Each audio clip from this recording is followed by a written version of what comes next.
भ्रष्टाचार या दिल्ली आणि महाराष्ट्राच्या सरकारमध्ये संपूर्ण अर्थव्यवस्थेला लागलेली वाळवी आहे, कीड आहे। आणि ज्या वेळेला अशा पद्धतीनं अर्थव्यवस्थेला वाळवी लागते त्यावेळेला ती वाळवी ही नष्ट करावी लागते, ती वाळवी पेस्टिसाइड वापरून संपवायला लागते। आणि म्हणून आज देशामध्ये आणि महाराष्ट्रामध्ये जी सरकार आहेत ही दोन्ही सरकारच मुळामध्ये या देशाच्या आणि राज्याच्या अर्थव्यवस्थेला लागलेली वाळवी आहे आणि ती वाळवी झटकण्याचं काम, ती वाळवी संपवण्याचं काम आमचे पक्षप्रमुख आदरणीय उद्धव बाळासाहेब ठाकरे यांनी संपवण्याचं आव्हान आणि संपवण्याचा विडा हा महाराष्ट्रामध्ये उचलण्याचा शुभारंभ हा आता या ठिकाणी केलेला आहे।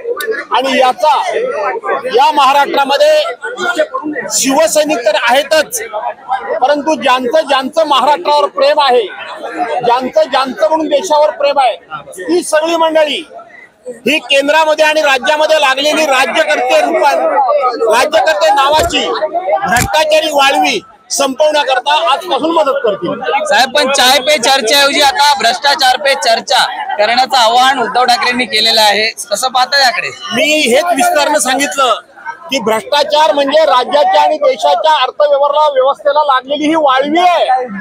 आणि ही जर वाळवी काढून टाकायची असेल, ही वाळवी जर संपवून टाकायची असेल, ही वाळवी जर नष्ट करायची असेल तर नाक्यावर चर्चा झाली पाहिजे। नाक्यावर ही भ्रष्टाचारी वाळवी संपवण्याचं काम प्रत्येकानं केलं पाहिजे। आणि म्हणून उद्धव साहेबांनी अतिशय मार्मिक सांगितलं, चहाच्या टपरीवर जा, एखाद्या सलून मध्ये जा, एखाद्या स्पा मध्ये जा, एखाद्या ते महिलांचं काय असतं ते पार्लर मध्ये जा, किंवा जिथे कुठे जाल जिथे कुठे जाल तिथे ही चर्चा करा आणि ही वाळवी संपवा। फक्त सावली नावाच्या बारवाला नाचवणाऱ्या बार मध्ये जाऊ नका, छमछम दास त्यांच्या बार मध्ये जाऊ नका, असं उद्धव साहेबांनी सांगितलं।